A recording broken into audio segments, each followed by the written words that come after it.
Dans la famille James, vous avez aimé le père, alors voici le fils. Et oui, dans cette preview des Los Angeles Lakers, on ne va pas pouvoir effacer la trace d'un nouveau venu qui arrive en deuxième tour, Bronny James, donc le fils de LeBron James, qui va être coéquipier avec son propre père.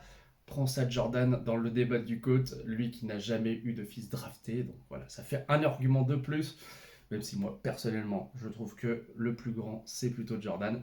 Même si aussi, on peut saluer l'immense carrière de LeBron, qui va sans doute dépasser les 50 000 points en carrière, playoff, saison comprise ensemble. Donc c'est vraiment encore ce qu'on appelle un milestone vraiment très très impressionnant.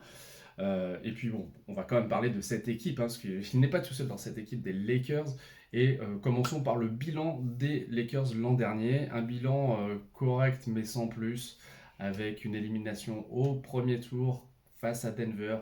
Nikola Jokic, Jamal Murray aussi avec ses petits tirs assassins ont eu raison de ces Lakers-là, qui ont remporté quand même une nouveauté. Là aussi, Jordan ne l'a pas fait. Bah oui, ça n'existait pas à l'époque, le In-Season Tournament, c'est-à-dire en début de saison, des matchs qui ont un certain enjeu pour une sorte de coupe de la NBA. Je crois que ça s'appelle d'ailleurs la NBA Cup finalement.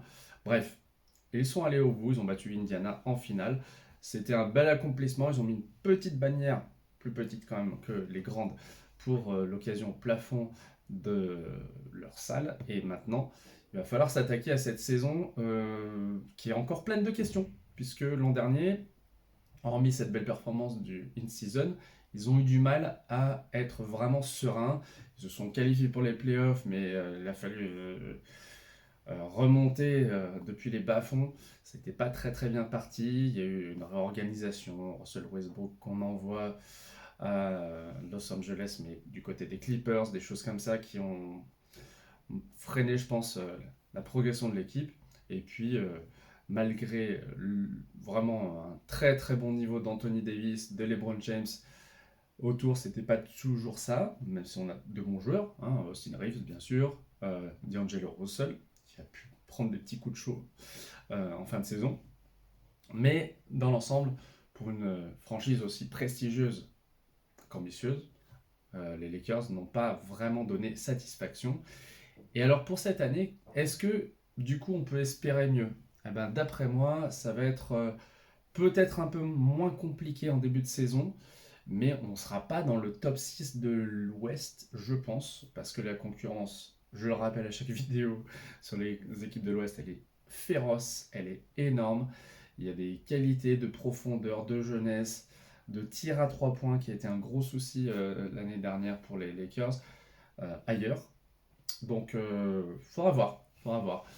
Ils peuvent toujours nous surprendre, mais aussi parfois faire parler d'eux pour des raisons accessoires, on va dire, comme là, Bronny James, dont on ne connaît pas vraiment le niveau, il n'est pas très grand en taille, il a l'air d'avoir quand même physiquement de bonnes capacités, puis, pourquoi pas, il peut s'inventer un petit rôle en NBA, et puis de toute façon, il va sûrement jouer un peu dans la ligue de développement, en G-League donc.